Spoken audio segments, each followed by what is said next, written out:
Yo, all right. We back in here. Um, I commentated the fight live. I was having some issues with my router. I don't know what was going on. So I got cut out. So I went to go eat something real quick. But I want to open the opportunity for people that want to come in, share their thoughts about the fight. I was just listening as I was eating, listening to 78 and him giving his reaction. Um, Yeah, so as I'm listening to 78 and I'm eating and I'm just kind of like soaking it in, right? Like, damn, I didn't expect that to happen. I didn't expect the fight to go that way at all.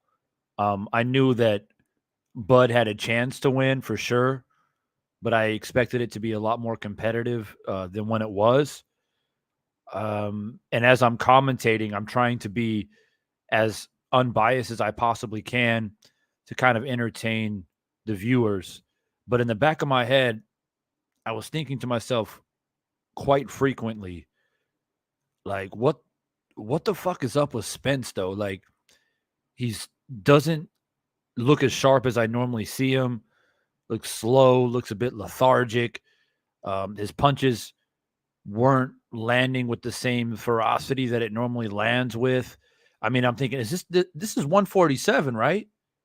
Like, I had to ask myself that a couple of times. Like, this is 147, right? This is Spence's weight class. You know what I mean? And it's just one of those things where I don't want to say that I underestimated Bud because I didn't, but I definitely did not expect the outcome the way it happened, and I didn't expect Spence to perform the way that he did. Now, this is going to be a huge talking point the next 48 to 72 hours on rather something was up with Spence, rather he wasn't prepared, he was sleepy, he was tired, there was a weight problem, whatever might be said in the next coming days, or is it just simply Bud was just way better and Spence was prepared, he was ready, he was healthy, and Bud was just better. And it's gonna be interesting to see what people say about it, but for me, I don't know yet. You know what I mean? I'm gonna have to watch a few more press conferences and interviews to try to formulate my opinion on that. But what I will say is that I did not expect this whatsoever. For those of you jumping back in, I'm going to go ahead and leave the link to jump in up here on the channel. If you have any thoughts, man, this is your opportunity to jump in and let the people know what you thought about the fight. Just chop it up a little bit. And I'm looking over my scorecards as well, and I'm thinking to myself, like, I would have never guessed in 1,000 years that I would have it fucking 8 rounds to 1 for Bud Crawford. And not only that, of those 8 rounds that he won, um, he had 3 knockdowns. Like, who could have predicted that? I don't even think Bud Crawford fans could have predicted that. But I know that some people did come in here, and got to give them credit. They came in here and said that Bud's going to win by stoppage. And the majority of the people in the chat kind of shrugged their shoulders or laughed or chuckled at that notion. Um, Now, maybe they're just so good at predicting fights, or maybe there's a little bit of luck involved to be able to predict that. But you don't want to take the credit away from Bud. That's not luck. That was skill. It was skill. It was a game plan that it was almost like a textbook procedure on the way that Bud fought tonight. Never really took any major risks. Calculated, knew exactly what he was doing. It was like it's like he had fought Spence before. It's almost like he knew what to expect. Um, King of Kings dropping back. I know you tried to come in here earlier, but I was having some issues with my router, and I went to go eat real quick. But we back on, man. Yeah, Uh, what's what's your thoughts? I mean, I saw you in the chat, and I saw that you were a bit shocked yourself, and you had to put a little bit of extra hot sauce on that crow. had to put Um, some stank on it, man. yeah. So Shit, what man. what's on your mind, man? Like what the fuck did we just watch? I was not prepared for the differential to be that great and the game plan to be that superior. Bud Crawford, and here's the shitty part about it is because I literally just made this argument a few weeks ago with Teofimo Lopez. When a guy has a hand speed advantage, I didn't realize it was that great. I did not know that he was that much faster and sharper than Spence. And here's the other funny part is his IQ is ridiculous. He was in a high guard that really wasn't a high guard because it was more of a peak. He could still see everything. Usually when you use a high guard, it kind of blocks your vision. Yeah, it No, does. it wasn't a real high guard. It was a high guard with his head back, and he saw everything Spence was doing. And it was just like, and I kept on yelling like, Spence, where's the work? Where's the body work? Spence was uncomfortable everywhere. He was uncomfortable at distance. He was uncomfortable at mid range. Inside, he was uncomfortable, and Bud just was so calm about it, just so surgical.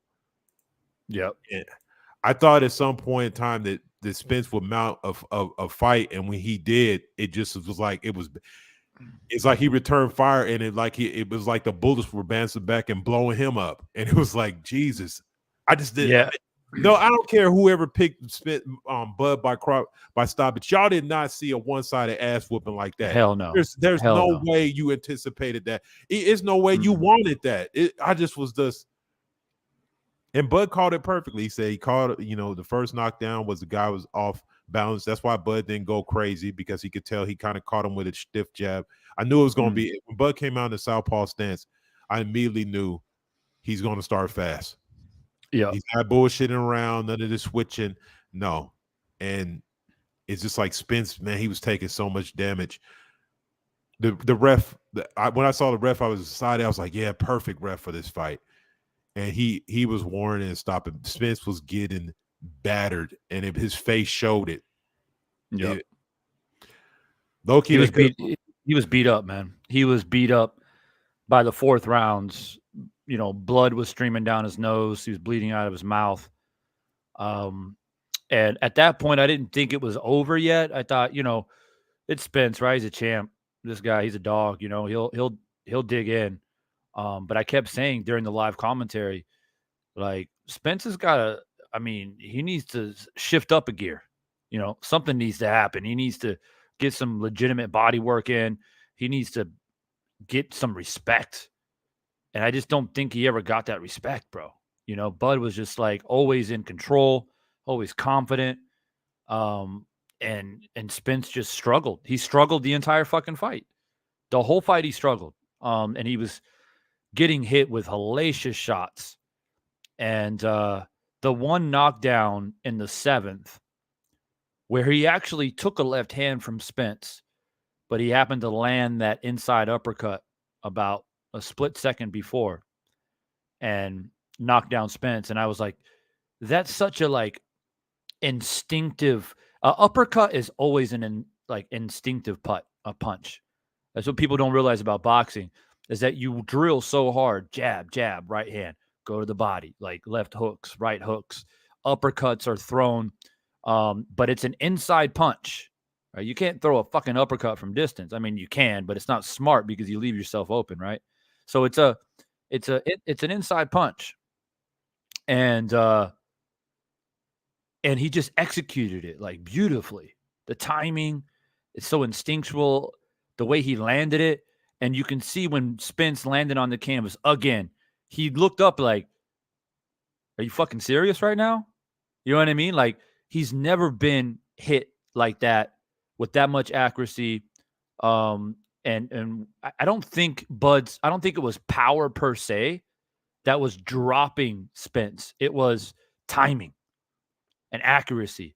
He just kept hitting that sweet spot and that chin, just lining it up perfectly. It's almost like instead of getting hit with pellets from the shotgun, he was getting sniped. You know what I mean? Just like bam. And was just dropping them. And I think that along the way, I don't think Bud took his will. I don't think it was anything like that where he gave up because he kept trying. I mean that part never ceased, but he just got outclassed. I don't know how any other way to explain it.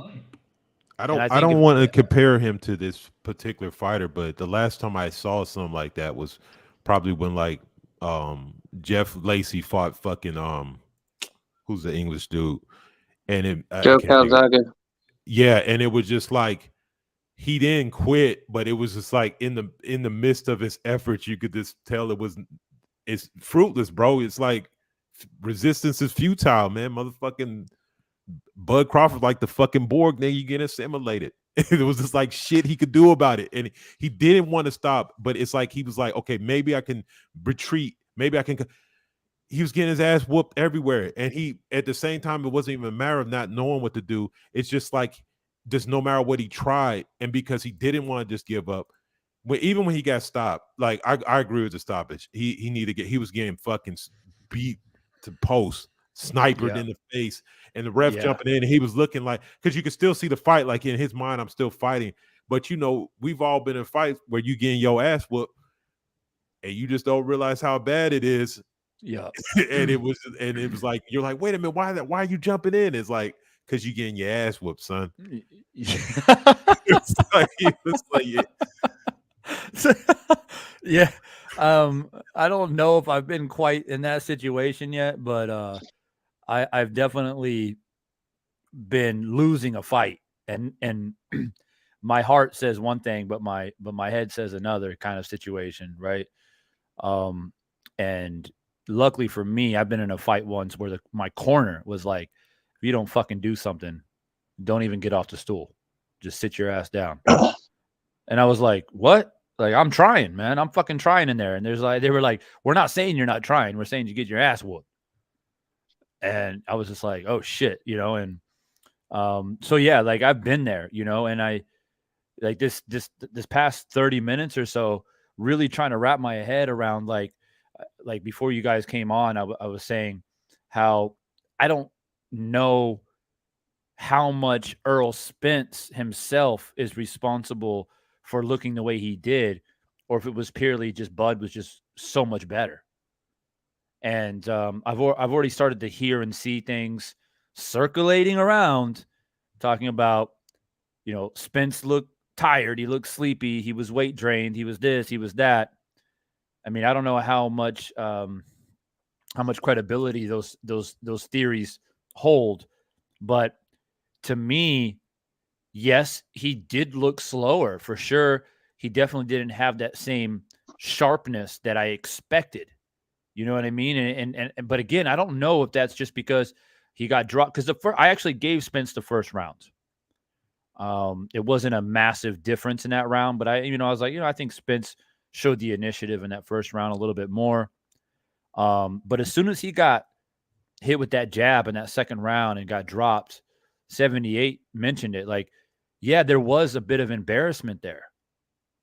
And I don't know if that affected him, because, I mean, in one respect, he kept coming forward and attempting to get into the body and find his rhythm and be classic Earl Spence.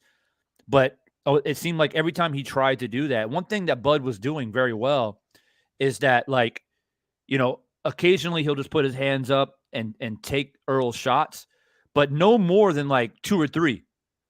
After about 2 or 3 of trying to catch it, he would step back and either shoot the jab in or come over with that left hand, right?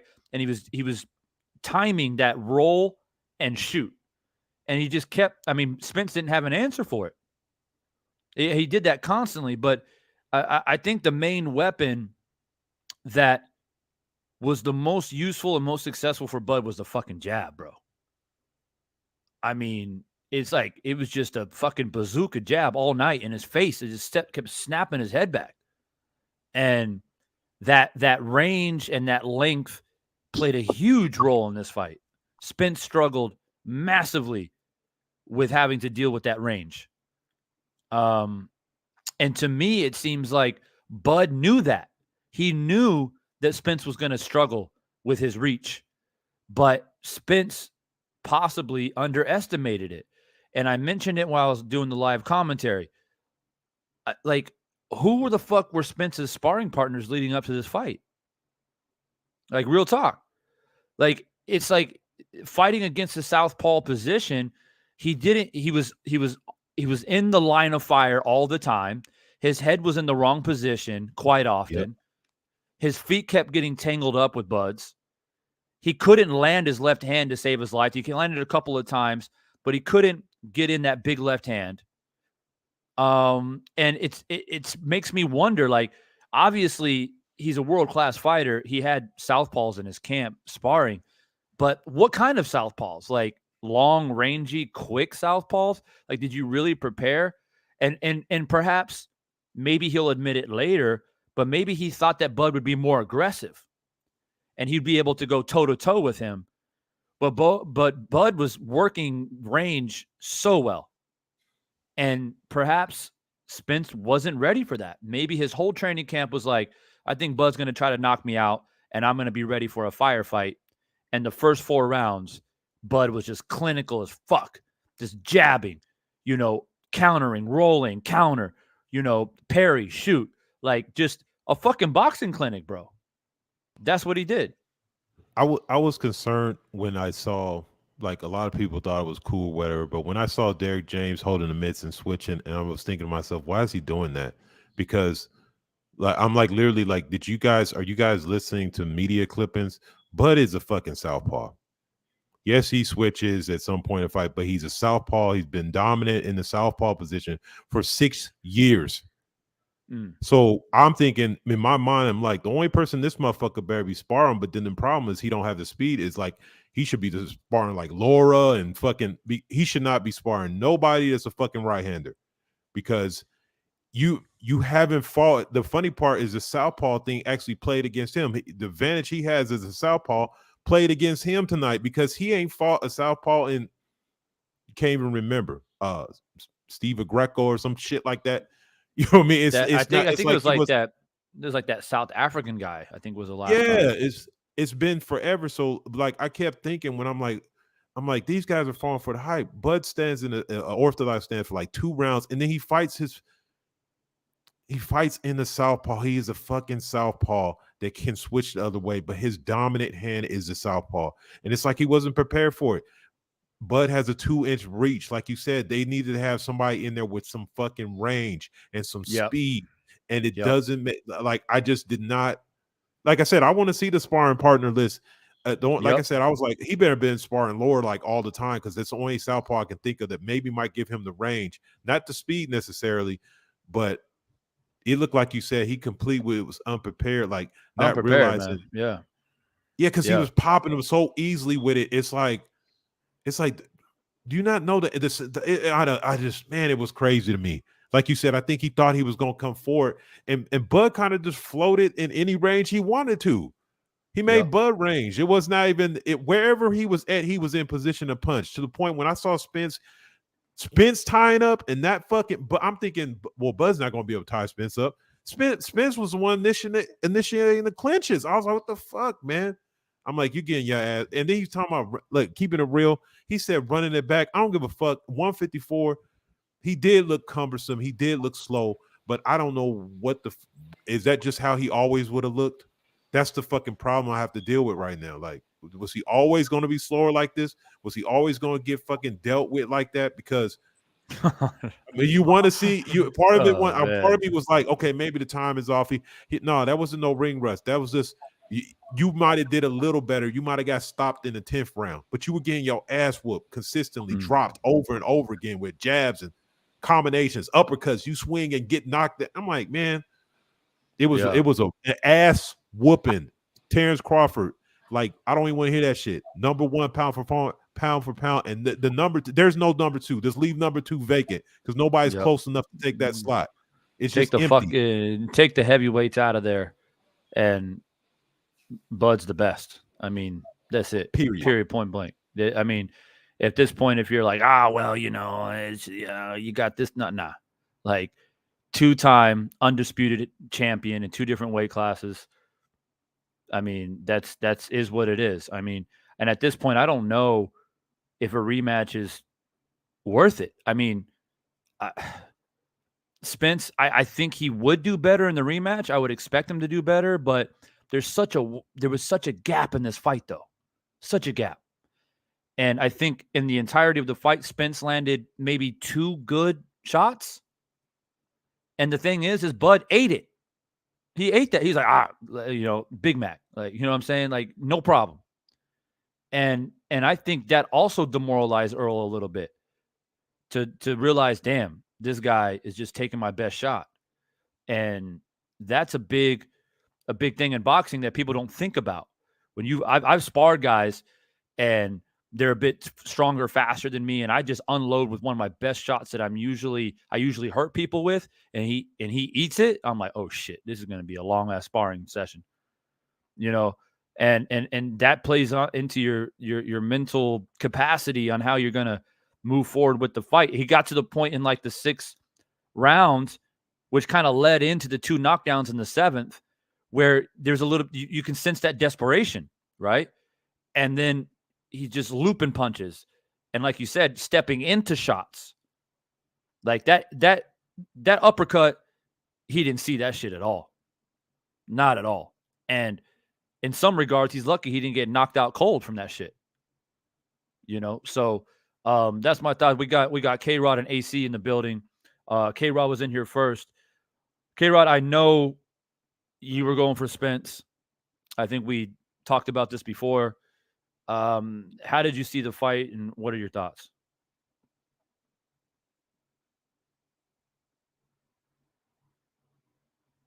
Maybe K-Rod's doing something. AC, are you there? Yes, sir. What's on your mind, brother?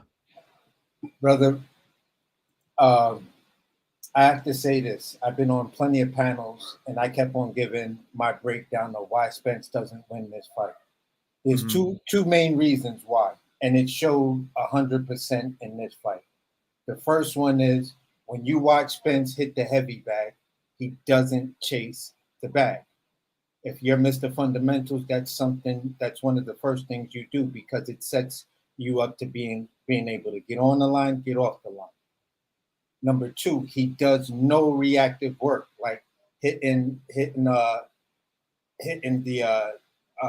I'm brain farting right now, the bag that has the double end bag. Yeah, the double end bag. I have not seen him do any sort of reactionary thing to be able to say, all right, if punch is coming at me, what do I do? How do I keep my head off the line? Of every fight breakdown that I've always seen that was a legitimate fight breakdown, his biggest flaw is he keeps his head on the line after he punches. He doesn't move his head off the line. Tonight was, as a boxing fan, I don't want to see fighters get beat like that. That dude, both of his eyes looked almost shut.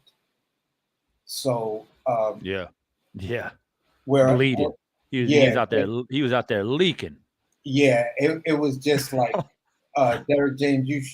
You should have saved your fighter a little bit earlier instead of having him take that kind of damage. Number 3, I have to give pushback on everybody that said Bud ducked the fight to go fight Avanesian, Avocado, Avasneezin, and every other name that they gave Avanesian.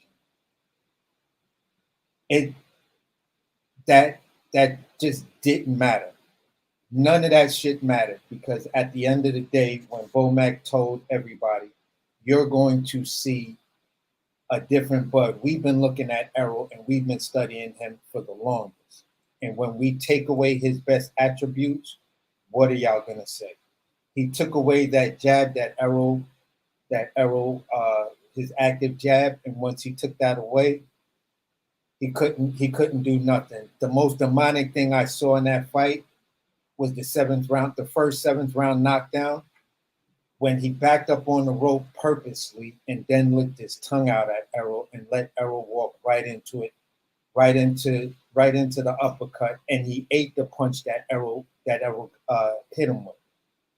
That was just like, bro, if this fight is not stopped by the ninth fight, I'm just gonna walk away from this because I don't want to see this guy get beat up like that.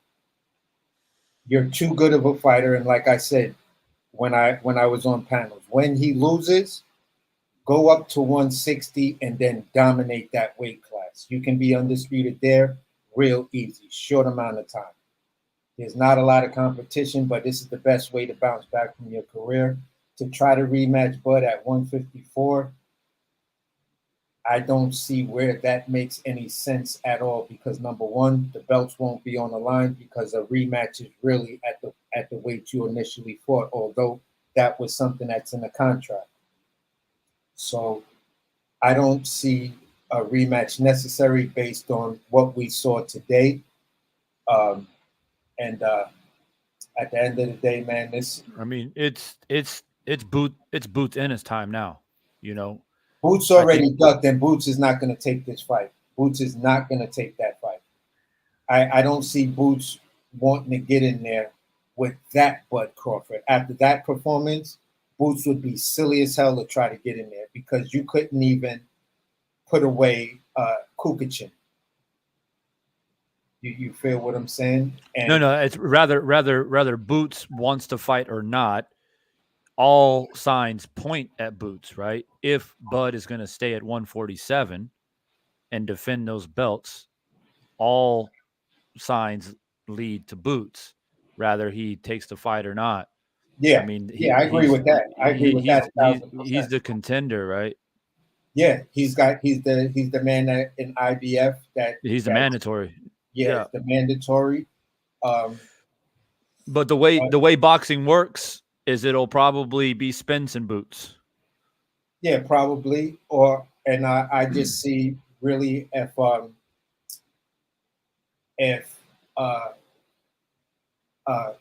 Tim Tszyu in any way, shape, or form gets in the way of the Bud versus Mel fight after Mel faces off with Charlo, Bud just retire because then you're going to do that round robin all over again, and it's just going to be a long wait and a waste of time. Let me address Hoplo type in the chat. Good to see you, Hoplo. The link is pinned as well if you want to jump in. But I don't know why you would be surprised that I would pick Spence. I mean, the vast majority of people had Spence winning this fight. It's to me, it's not a matter of like who was more skilled than the other. I think that sure, based off of athleticism alone, Bud always had the edge. Spence is always a little bit more flat-footed. He doesn't pivot as well. He's not as fluid. But at the end of the day, he's a legitimate, bona fide welterweight champion. He's been in the division, dominating that division for years. He's the favorite for a reason. There's a reason why it's Spence Crawford and not Crawford Spence. Whether you agree with that or not, that's what it is. All of that doesn't matter now because Bud is now victorious. But when people say, oh, I'm surprised you picked Spence, man, because Bud was always just way better. I don't think anybody would have predicted what we saw tonight, even if you're a Bud fan. Facts. Even if you're a Bud fan. If you say, oh, yeah, man, I had this shit going exactly like this, I think you're full of shit, in my opinion. So, and again, it's not me taking credit away from Bud. He did a phenomenal job. Phenomenal. I mean, I fucking called the fight live. I was beyond myself. I was just like, guys, I can't say it any other way, but Bud is whooping his ass. You know, and I mean, there's no other way to cut it or slice it. I see Hoplo joining. Yeah, so what do you mean by that, Hoplo? What do I mean by what? By you saying that you were surprised that I picked Spence. Oh, because, I've known you from many years, bro. You know who you're talking to. I've known you since day one, brother. And you were, always the guy who valued the sweet science, the, the skills, the hit and not get hit. Let's break it down and all that stuff. Yep. And I feel like you went away from that in this one, brother. Possibly. And I don't know if you were in the live last night, but what I said was, I popped in, but I didn't listen to the whole thing. Okay. Yeah. So basically I've always been, first and foremost, I've always been a huge Spence fan. One reason for that is that I have always been a huge fan of the welterweight division. It's one of my favorite divisions. Because when I was coming up as a teenager in my early 20s, I was like a 147, 154 pound fighter. So the reason why I say that is because I didn't watch Bud early too much when he was in lightweight and stuff like that. Until he entered the welterweight division is when I really started to pay attention to his body of work. But I always felt that Spence was the dominant force at the welterweight division. And leading up to the fight, I think I originally always leaned more towards Spence, but as the fight started to build up and we got into the what do you call it, the full access, and I saw different training parts of Bud, and I actually was like, you know what, man, I don't know, bro. I almost started second guessing myself, and one of the main things that popped out was in one of his training sessions on how he was actually boxing and being fluid, working the pads from range and distance and being defensively responsible. And then I started thinking, this is Spence you're talking about. I'm talking about Bud. Bud. So you finally started paying attention to him when he got to welterweight, and then you saw him working the pads. Got it. Right. Well, and his fights too, like started watching his fights more when he got into welterweight, and even at 140, I started to pay attention. But leading into the fight against Spence, I started to actually second guess myself and think, I don't know, actually, because another thing that Bud has is that unpredictability, that unorthodox style at times. And I thought, well, that'll either work in his favor or it'll work against him against a guy like Spence, who is a come forward fighter. He breaks you down, beats you up. If you're too unorthodox, he might catch you. So, but I stuck with my guns in the end, and stuck with Spence because I thought, he's the legitimate champion at the weight class. He's never really, the thing is, he's never really been hurt during his reign. He's never really been challenged like the way he was challenged tonight. You can't say never anymore, though. He was definitely hurt. No, I'm talking about prior before to tonight. Yes. Yeah. Okay. What I'm saying is it's not like he's been in a fight where he's been hurt, he's been dropped, he showed vulnerability. Yeah. He never really looked that vulnerable. The only time was with Ugas and a little bit with Porter when Porter was, pressuring him a little too much and he looked a little bit vulnerable, but never on the scale that he looked vulnerable tonight. Right. So with that being said, I didn't really have much reason to go against my original pick other than, Bud is more technical, but Bud is not traditionally, he's not a pure boxer. He's not. No, he is a boxer puncher. He's his own. No, he's got his own thing, bro. That's the thing with him, bro. You can't really. But what I'm telling you is you try to pigeonhole him, but you can't really do it. Yeah, but what I'm saying is that you can't say, well, typically you always go for the more technical fighter, which is true. If Bud was a pure boxer, I probably would have picked him from the get-go, but he's not. He's so unpredictable. It's like, here's what I think, Divine. What kind of Bud am I going to get? That's what I asked myself. Yeah, can I explain exactly what I meant by that comment? Because we've known each other for ages, bro. We know each other inside and out, right? I know you are a guy who values skill, the sweet science, hit and not get hit. You spent years telling us about Willie Pep and Mayweather and Pernell Whitaker and all those guys. And I'm just surprised. The only thing I was saying in that comment was I'm surprised that you picked Spence. I was look here, bro. Hold on. I ain't gonna tell you no lie. I paid for the fight twice. Hold on. Yeah, I ain't mad at you. I paid for it.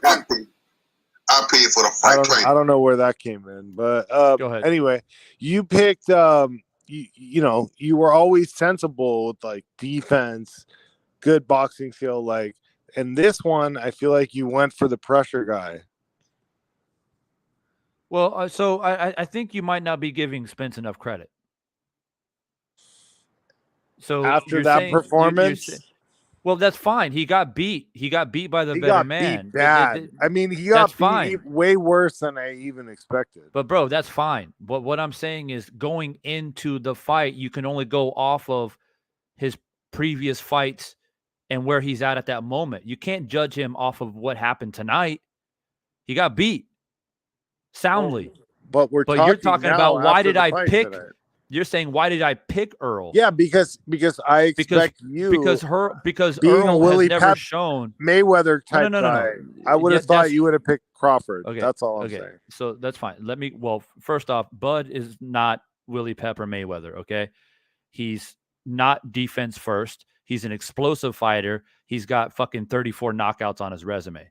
So it's not like defense first and then I'm going to win by points. So yes, athletically, he's superior to Spence. I never doubted that even before the fight happened. He's always more athletic. But I thought, I guess more well-rounded in the division is Earl Spence. And like I said, he's never been that vulnerable before. He doesn't have a flashy style, but his style is very effective. He's always defensively responsible. He doesn't get hit with big shots. He was never seriously hurt before he fought Bud. And he beats people up. And yeah, you can classify him as a pressure fighter, come forward fighter. That's fine.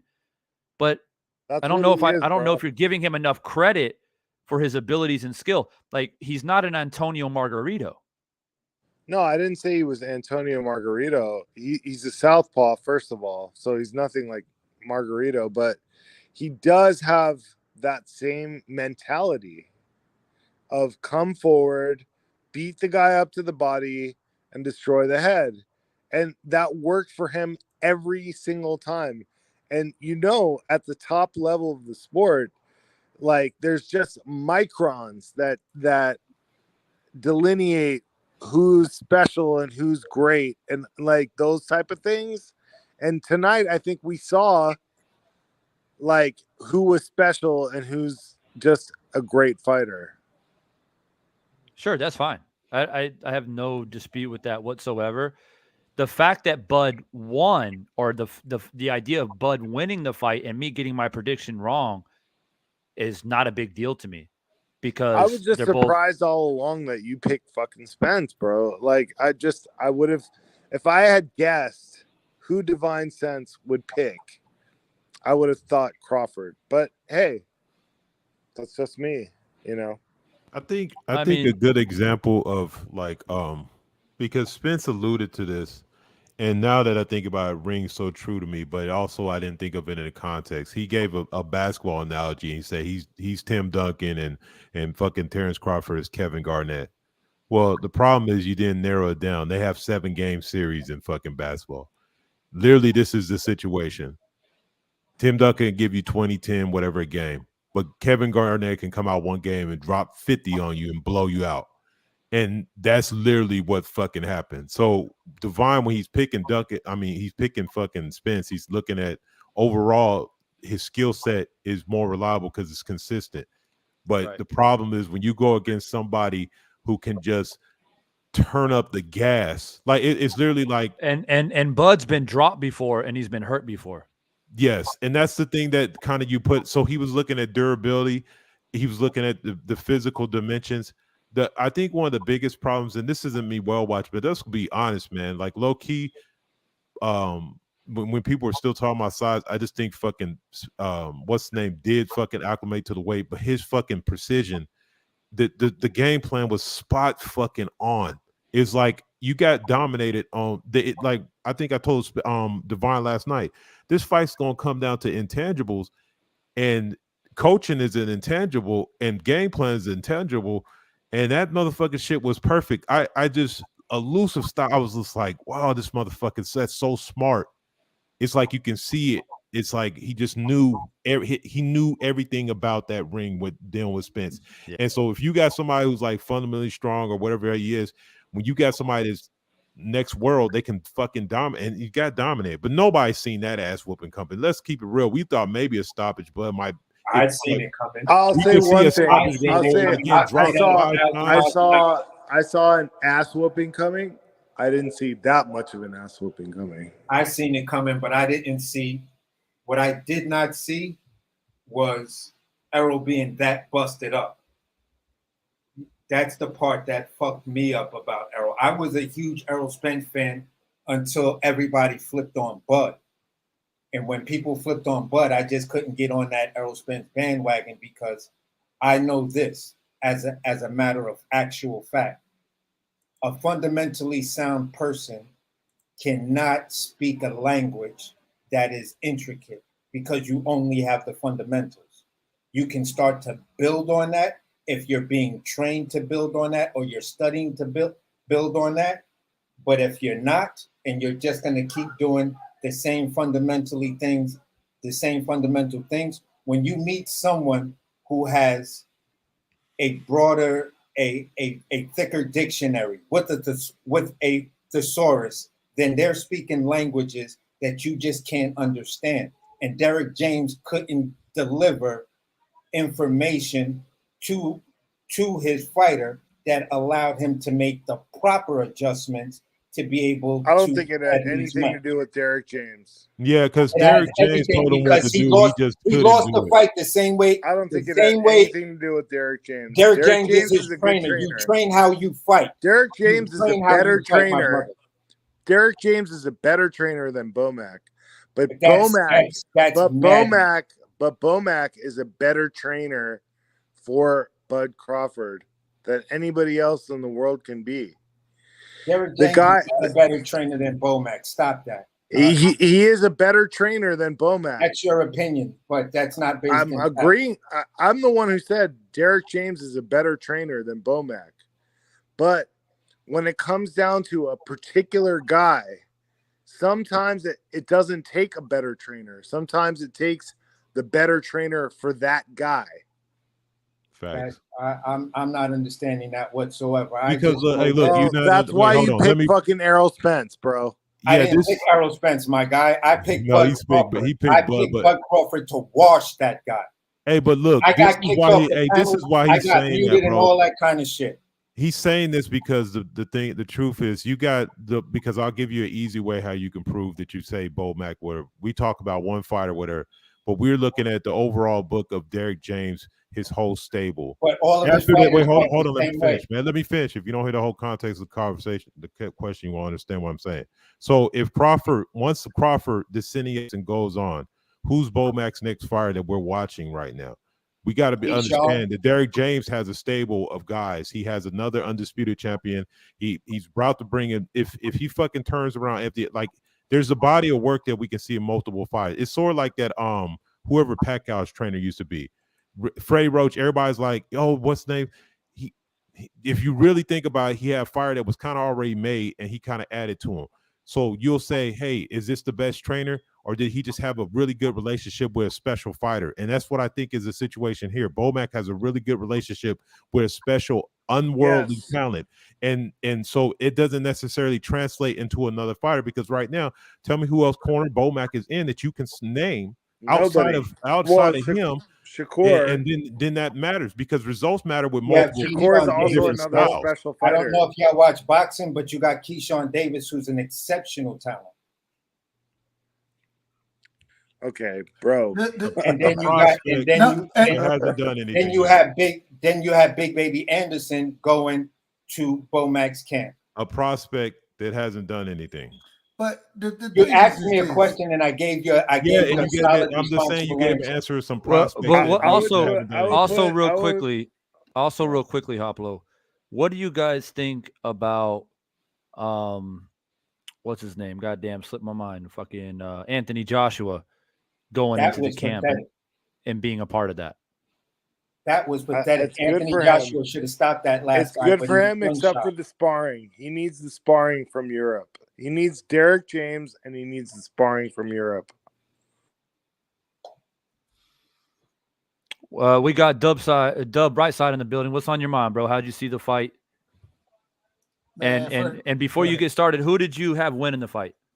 Man, I picked EJ to win the fight. I thought EJ would win a decision. I never thought I didn't think either guy would get knocked out. I was clearly wrong and saw nothing accurately of it. I thought Bud, he showed his ass tonight, and You put that Man. hot sauce on that crow yet? hey, look, hey, it is what it is. That's why hey, I tell everybody I pick a fight, I'm gonna pick him, but Pick it up. I gotta say, bro, Bud, he did his thing. EJ, man, when he called for the rematch, I said, well, shit, if you're telling me that the reason you want the rematch is because you feel your timing was wrong, go, you can do that. But if you better come with something much better than what you came with, because the way the fight looked tonight, it was a domination. Bud showed why he is pound for pound number one. And hey, man, it is what it is. But at the end of the day, I don't feel ahead. comfortable. I don't feel comfortable with the rematch right now. Nope. If Spence is going to stay at 147, he needs a tune up. He needs to get he needs a confidence back. He don't jump back in the ring with Bud right away. But even when he called, this is according to him once again. These are his words, not mine. He even said if that tune up happens, he wanted at 54. Does that happen? I don't know. But I mean, hey, I do agree. Maybe you need to sharpen yourself up, but at the same time, you're a fighter, and if that's what he feels that he can do, then hey, that's on you. But at the end of the day, man, if he comes with the same level of talent and skill that he came tonight, Bud's gonna outclass him again, and Bud's gonna knock him out. But shit, he Harvey Doc saved him tonight. Harvey Doc saved him, in my opinion. I thought he was hurt. I thought he was hurt multiple times. Yeah, he was about to get knocked out.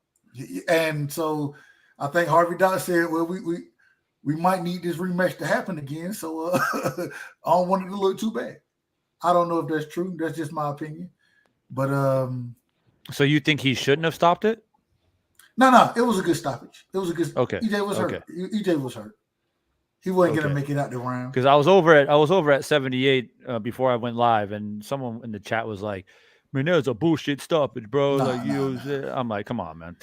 Yeah, no. EJ was hurt. It was gonna be ugly. So if it wasn't no prior knockdowns, maybe you could make an argument. But really, it was 3. That round where he got dropped twice, I was thinking to myself, they may need to. So when the doctor was coming in, and I think at some point, I'm not making no excuses for EJ, but I think that fucking eye, he could not see those. He was getting clipped. He was look. I'm somebody that wears contacts, so I understand this pain. This motherfucker was flinching when he was moving because he could not. The timing was so off. Yeah, he was flinching and not blocking and reacting. And did you see how he was blocking, but he was sliding his glove to the side of the face like he was anticipating a hook? It's like he was holding the phone. It's like, bro, no, you don't need to be holding. He's not throwing a hook. Why are you holding the phone? Yeah, it's just it's like he put the arm up, but he didn't cross his face, and he kept getting hit. And it was just like, bro, this when he was that sequence where he's getting his hands are down, and fucking Bud is just teeing off.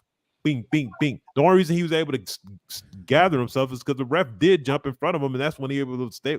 It's like, bro, this fight's over, man. You like live the fight. By the 8th round, well, I mean, you can even make the argument before that. Basically, going into the 7th, before the 2 knockdowns, I was already like, yo, Spence might need a knockout to win this fight. And then the 2 knockdowns happen. I'm like, well, there ain't no question now. Now he does need a knockout. You know what I'm saying? And so it just got ugly quick. Yeah, because Bud Quick. used a great feint, and he used the stick jab. And Oh man, once he the started jab was getting bro beautiful. to react off those feints, that's what was making Errol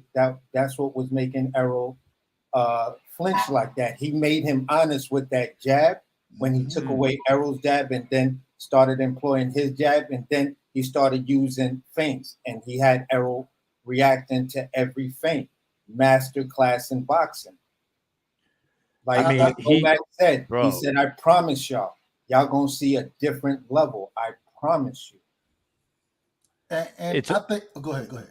Now, I was just going to say, to piggyback off of that, I always knew that he was a skillful, talented, naturally athletic fighter.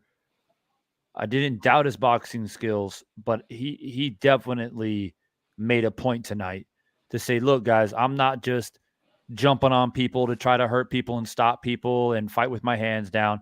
I can fucking box. And I'm going to beat this dude up, like clinically. And he did that. And the only way you do that is not just skill alone, but plan. He fucking planned that shit. Probably for years. That's what It's like he stepped in there and he knew exactly what he needed to do. And Errol Spence couldn't match that game plan at all. And it literally turned into a situation where I just got to throw something big and hope I land it. And that is not a good position to be in a world-class world championship fight. not against that level of competition and that level of athleticism. Especially when you're backing up the way he was doing. He couldn't. There's no. It's just like the level of desperation. It's worse than least desperation. I think maybe like a cornered dog is dangerous, but it's like he was cornered and his hands were fucking tied behind his back, and he's still trying to do something. It's like I just never. It's not like I said. Nobody saw Bud beat his ass everywhere. It don't matter. That could have been in the water. He got his ass whooped. It could have been the fire. Every element he was getting his ass whooped. There was no place that he had any success. He took away the jab, so it made him reluctant to do body work.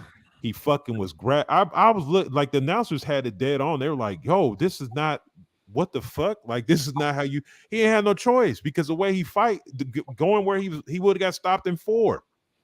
He had to out of desperation. He had to go on a back foot that looked. Like you said, it was literally angles, and he stayed on the center line. I heard Derek James tell him, "What are you doing? You need to why are you just going like that?" He told him how to sidestep it. I've seen Spence do it. That's one of the things I thought was an attribute. He has a way of moving and ducking under and using his elbows for space. But once the jab comes in the way, he couldn't do shit. And it's not even just the jab. It's not that he knew there was power. He knew if I make a mistake, I'm gonna get knocked out. That's literally what came in his mind. He knew the reality has set in. You know how people talk about the intimidation of, but you wouldn't get knocked out. But the intimidation Mayweather would give you, it's like you would throw a punch and then Mayweather's standing there looking at you, and you're like, oh shit, if I do that again, I'm gonna get stopped. But he was actually getting hit with the shots, so he knew if he fucked up, he was gonna be slipped, and that's eventually what happened. They said Bud couldn't fight on the inside. He stood right there and let Errol walk to him. And then when they started fighting on the inside, he would push him back to show him, number one, I'm stronger than you. Number two, I can fight on the inside. So don't sleep. So when he took away the inside game and then took away the jab, you left him to only have the only option he had was to react to everything Bud was doing. This type of thing, I get where prior to this, you had a large portion of people looking at Errol Spence like, yeah, Errol can win this. He does have the best elbow guard in the welterweights right now. He has the best active jab that was in the welterweights. Everything he was doing looked extremely impressive. You feel what I'm saying? Errol is a beast. But like we say, styles make fights, and there's levels to this shit. And Bud took Spence's jab away. And that left Spence with his left hand and a little body attack. That's all he had. And Bud just took all of his weapons away. With range, with inside, with cutting Spence's punches short. I mean, it's like textbook. If you were to show a clinical beatdown to an up and coming 12-year-old boxer, that's the fight you show. Kind of reminiscent to Mayweather Gotti type shit. Yeah. You know, wasn't quite that bad because Spence did get some body work in. He did land a couple of big shots where Gotti virtually landed nothing the whole fucking fight, but pretty close. It was just a technical beat down, a guy that was way faster, way sharper, and more. I wouldn't say more determined because I think Spence was determined, but a different type of determination, a determination to implement the game plan that I had planned for years. That's the type of determination that Bud had tonight. Spence did the best he could. He fought his heart out. I give that dude commendable for going in there, and you fought your fucking heart out. You could see it in his face. You could see it when the fight was stopped. He still wanted to go, but and made no excuses when he lost. Made no excuses. So you gotta, as a fan, whether you like Errol or not, you have to give that man respect because he made no excuses. Yeah. We saw an excellent Errol Spence. Whether or not Derek James and them want to quote it down the timing, when your tools are taken away, your timing is taken away. Yep. That's just the way I see it. So it wasn't, his timing was off. Give Bud his respect. He took your tools away, so you had no timing. Yeah, I don't. The timing thing, I don't. To be honest, I didn't. Maybe just because Bud got on that ass from the second round, I didn't see in my heart after the first round. I wasn't looking at Spence and saying, "Damn, he's rusty." I'm like, okay, he threw the jab 69 times in the first fucking round. That's Spence, and he was doing good work. And I'm like, okay, but it was like, that filling out kind of like it was tension. But like I said, when I saw Terrence come in with the fucking southpaw, I knew he was going to start he was going to start fast. And so I don't know if timing. It just he looks. I want to find a reason for it, but it just man, fucking. It's just he just got dominated. Look up at the screen now. Look at his eyes, man. Look at his face. Just who would have thought that this is how he would look after the fight tonight? No joke. I hate to say it. The last time I seen him look like that was after the fucking car wreck, bro. Yep. And I'm surprised he's not wearing glasses. Yeah. He's like, fuck it. I got my ass beat. Fuck it. Like, because he's a real man. You win some, you lose. That's like how you win some, you lose some. Fuck. God damn it, got me. Yeah. And he said in the ring interview, he said, like, look, his timing was better than mine. I couldn't find my timing, and his jab gave me a big problem. I couldn't get past his jab. If you were to put that fight into a nutshell, that's what it is. That's what that fight was. Bud had a far superior jab, and his timing was way better. I don't think we took it. We didn't because I thought Bud was a little shorter, and so he would have to throw the jab up a little bit, and it would. But he has a 2-inch reach advantage, and he clearly showed when you throw a straight punch, it don't matter. That motherfucker showed consistently, straight and fast, pop, and it's powerful. That shit's crazy, man. Yep. I mean, I'm looking at my scorecard, and I gave Spence 1 round. That's some wild shit right there. Like, there's no way anybody could have predicted that. There's no way.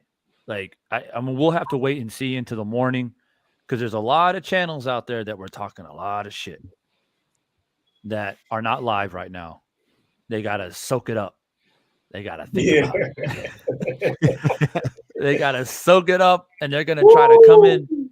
They're going to come in tomorrow morning, go live, and I can't wait to hear either the eating of crow or the excuses. Which one's it going to be? That's I what heard I'm somebody waiting say, for. "I'm glad we found out," but he hated to have to find out this because he supports Spence, and he's like, he just hated to find out this way because, I mean, the beating that, I mean, look, like he said, look at him, man. Mm. We've seen dudes lose, but man, he's gonna go home tonight. He's getting some Ugas treatment, like the way you felt about Ugas after that fight. That's kind of like how you're looking at it now, like, damn, that's a bad. You're gonna go home and have to. And it makes you wonder the way that Spence performed against Ugas. Like, what would Bud do to Ugas? You know? Like, I just think that Bud would just beat Ugas up so badly. Yeah. And I got a lot of love for Ugas, like after what he did against Pacquiao, he impressed me, and I was happy to see him win that fight. But like, damn, I mean, I right now, honestly, I don't see anybody beating Bud based off the performance that I saw tonight. Nobody beats him at 147, not even Boots, if that fight ever does happen. And I know there's probably some people that, well, you're just saying that because, it's the heat of the moment and Bud looked nice, but but Boots is a killer. It's like, look, man, let me put it to you guys this way. Bud, a lot of people said too, leading into this fight, that he's getting old and he's not as fresh. And he's older than Spence and some wear and tear and all this other shit. He's 35 years old. He's not the same. He didn't look no fucking 35 to me tonight. That's some bullshit. He looked like 28 tonight. He looked like that chain he had on that said Prime. For real. Yeah. You saw the speed, the reaction time, the timing, that was reminiscent of a fighter in his prime, if you want to be a matter of fact. So can Boots is not, based off of what we saw tonight, he's not fighting an old Crawford. He's fighting a Crawford that's still in his prime. He proved it tonight. So, I mean, I don't know. Like, I mean, maybe Boots should go and fight the number 2 guy or the number 3 guy or something like that. Fight somebody with some credible experience, because that's what he needs right now, is somebody on his resume with very, very good, credible experience. Not just a young knockout puncher that's similar to him, but a guy that's really experienced that will test him potentially for 12 rounds. That's what he needs, I think, to prove that he can fight up against somebody with a lot of experience, a solidified veteran who has the experience to take him in the deep waters, win that fight, and then I think you can have a conversation about him and Bud. But right now, there's no way he's ready for what Bud is going to bring to the table. He doesn't have the amateur pedigree. He doesn't. There's a lot of things missing. He looks great against certain styles, but like the Karen fight kind of showed that he's not. It's sort of the same thing that I've seen with Frank Martin. These guys don't have deep amateur backgrounds. They haven't dealt with enough styles. Bud Crawford's been a pro for a long time. He's fought. Coming up from the smaller weights allows you to see different styles because the smaller guys are usually from different countries and stuff like that. Boots, to me, like I said, he's cool and all, but I haven't seen him face somebody. I just think the hand speed and the skill is going to be too much. It's going to be Boots may be a little younger, maybe a little fresher. He may put up a little more fight, but I could see him. I could see him getting stopped in that fight and then pulling the "well, I wasn't ready" bullshit. I don't want to hear that. Yeah. You don't have the pedigree. You haven't your step up fights. To be honest, you haven't even dismissed the other fucking dudes in your division. You got that fucking, you get really the fight Stanionis next, and then find a way. I don't know where you're gonna find the money. Find the money to get Keith Thurman in there. I mean, they'll like you. That's who you need to be trying to show that you can do some work with. Because Terrence Crawford, I don't want to hear no shit. I don't want you to be fucking Lubin, because that's really what I feel like you would be. You would be the next fucking Lubin if you fought Terrence Crawford right now. You'll get flatlined. I don't see nobody being, but I don't see nobody like you said. I could pull box break and look at the top 50 at 147. Bud beats all of them at this point. And I'm peeking into blue blood right now. He's live as well right now, and there's people in the chat saying that we need a trilogy. It's like, bro, I don't know what fight they watched. They asking for you guys trying to end Spence's life and career. Come on, man. It's not even close. Like I almost gotta let it. Spence fans, and I say that for a guy that's a Spence fan and thought Spence was going to win this fight. You gotta let it go. You just gotta let it go, man. It's a stylistic nightmare for Spence against Crawford. And yeah, you just gotta let that type of situation go. It's like when who was it? Was it Hearns? Was it Hearns that knocked out Duran, right? Yeah. Yeah. Like, I mean, that's pretty much it. It doesn't mean that Duran is not an all-time great. It doesn't take away what Duran did, especially in the lower weight classes, before he went into 147. But at the end of the day, he was never going to beat Hearns. No. Hearns was too big, too long, too quick, and way too strong. And it is what it is. Sometimes that's what happens in boxing. And that's why I've always advocated to respect somebody like Floyd Mayweather. And now it's like when it's all said and done, you have to respect Bud Crawford. And Bud is already flirting with the positioning of being greater than Floyd, if not already on par. Right? So, he's got another probably, I would give him at least a solid 3 more years where he's able to fight at the highest level. And if he starts adding, other champions on his resume, goes up to 154 and wins belts up there, like he might be, I mean, not might, he is one of the greatest of all time. Period.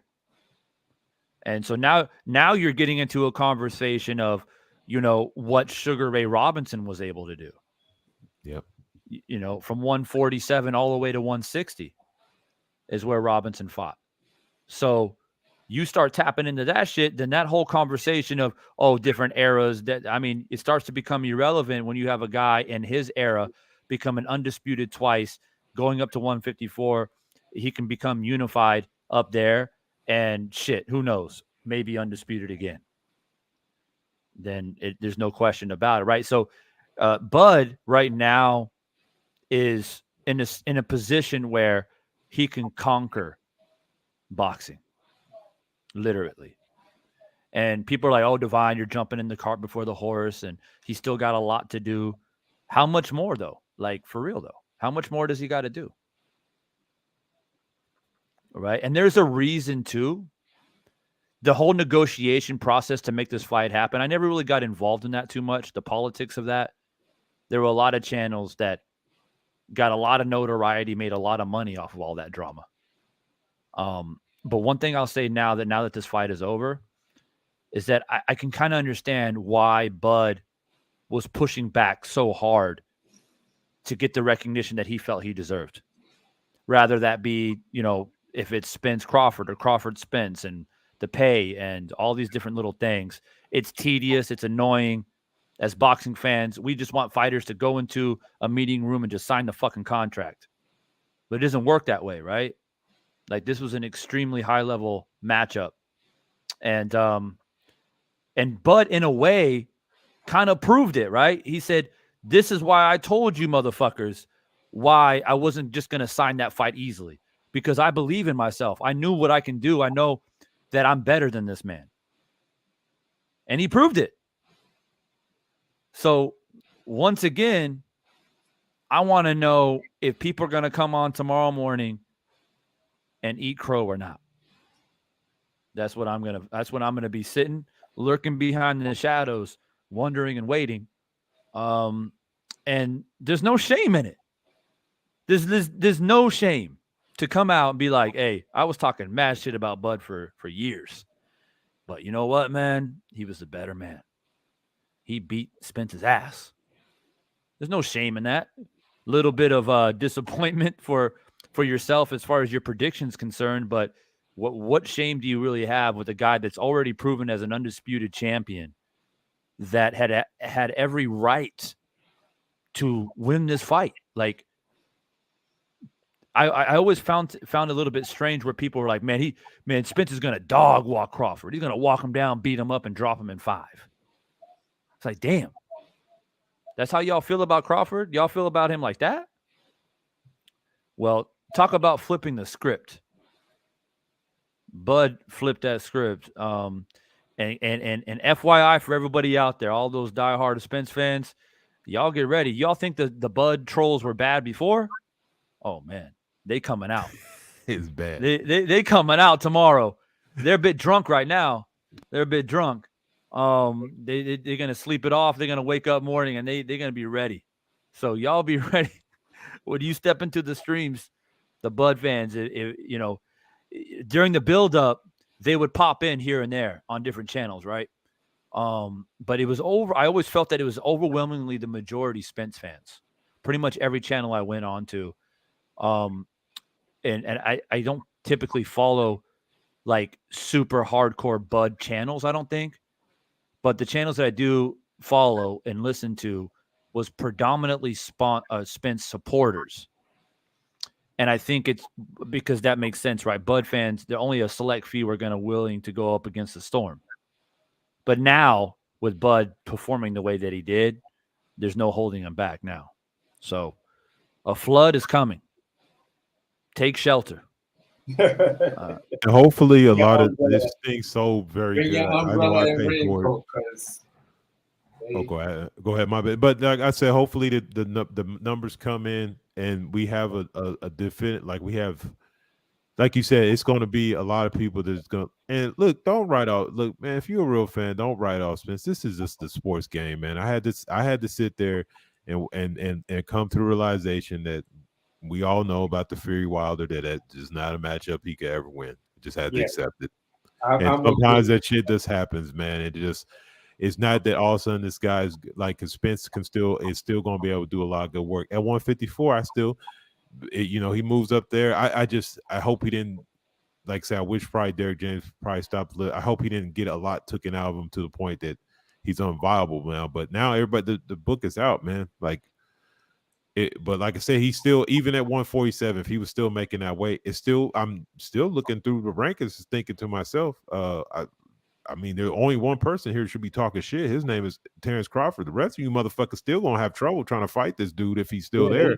So let's keep it real. Beats Errol at 147. There's nobody. This is why I say, and I'm gonna keep it a buck. Go up to 160. It's not hard for you to make that weight. You'll be super comfortable at that weight. You feel what I'm saying? If you're 32, 33 now, by the time you're 34, 35, you will be undisputed at 160.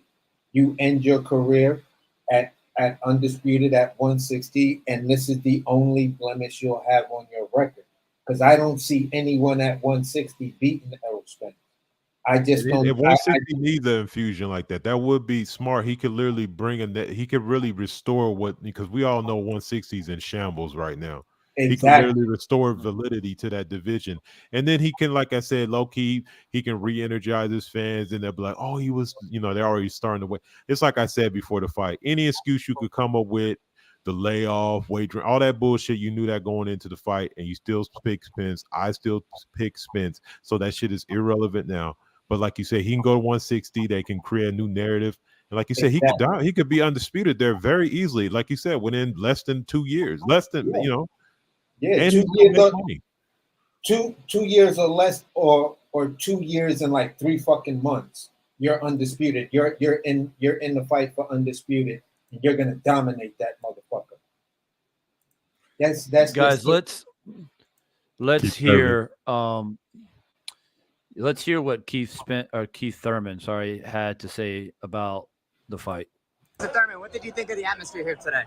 Oh man, the atmosphere was amazing. Brought us back to that epic, energy that Thurman, Pacquiao, Mayweather, Pacquiao, just the big fights, man, where the fans really come out to support. You have the Crawford fans, you have the Spence fans in the building, man, and then the best man did his thing, man. Crawford, I knew he was crafty. I told everybody he got a new nickname, Crafty Crawford, and he showed all that craftsmanship here tonight. The speed was too much. That 140 moving up, it happened to me and Pacquiao. Those little guys, as they move up, they bring all that speed, and he also had the power. And Spence was just a little slow. I thought he was a little slow against Danny. That's why he didn't stop Danny. He stopped Ugas, but I thought he was a little slow. And that thing that he does that's never been broken. Jab, jab, jab, boom, body shot. Jab, jab, body shot. It's never been broken till now, till today, till tonight. And now the new undisputed champion of the world, Terrence Bud Crawford. Salute 3 times for you, bro. Were you surprised by how? What do you guys think about that? That's a perfect breakdown, because that's the thing that when I, like I said, brought up a few weeks ago about Teofimo, the speed differential is so great. We know full well, if you want to extend your career and you move up to weight, if you have superior hand speed, size, you can negate size. And like he said, he took away the one thing that Spence has, the double jab body work, and he just eliminated it. And he looked at, like you say, he looked slow, and he got dealt with. It's just crazy, man. The active jab is how Spence closes the distance, because he'll do the double jab, then go to the body, or if you try to hold the high guard, he'll throw the jab and hold you right there, go down to the body, and then close that distance on you immediately, and then start bullying you to attack the body. Those were the things that every Errol Spence fan adored about this guy, how he uses his active jab to close the distance and then punishes you. You feel what I'm saying? He'll put his head in your chest, yeah, or lean on you or whatever, and just start to break you down with just overwhelming body shots. When you try to get away, he'll throw that elbow out there and stop you from trying to spin out and everything. The game plan Bud and them came was never to get on the ropes like that and take that away. And they did it, but at the end of the day, I'm still going to commend Spence. You fought your heart out. You gave everything you had. You know what I'm saying? And you said no excuses. Kudos to you, bro. It was great talking to you, Devon. I gotta get out of here because I got an early morning, and I'm already up at 2:00, man. It was great chatting with you, bro. Yes, sir. Peace out, yo, man. Did you make any money on this shit, bro? No, I didn't bet on the fight. Okay. I just felt that, in my opinion, the things that I saw that I first mentioned, I didn't want to bet on the fight, because at the end of the day, Spence is a dog, and he still had that chance. If he still had that chance to land a big shot and to be able to close the distance. Like, there was that one quick second that Bud was on the ropes that he teed off on him, caught him with two good shots that sent Bud back on the ropes, and I was like, wow, okay, maybe Spence is about to turn it on. You know what I'm saying? But at the end of the day, he fell into a trap and got dropped again. But it was a great fight and great conversation with you guys. No doubt, bro. Thanks for dropping by. So what I have on the screen here is some reactions from fighters and legends after the fight. Previously, this was Earl Spence's tweet. Congrats to Terrence Crawford. Good shit. Hopefully we can do it again before the end of the year. So I respect the respect coming from Earl, but I don't know, man. I don't know about that rematch, bro. I don't know. And shows dog, but it shows dog, but it shows a little delusion, unfortunately. Right. Jamel Herring says, please don't kick a man when he's down. He risked it all, daring to be great against a great champion. The sport needs to continue putting the best against the best without worrying about being criticized for coming up short.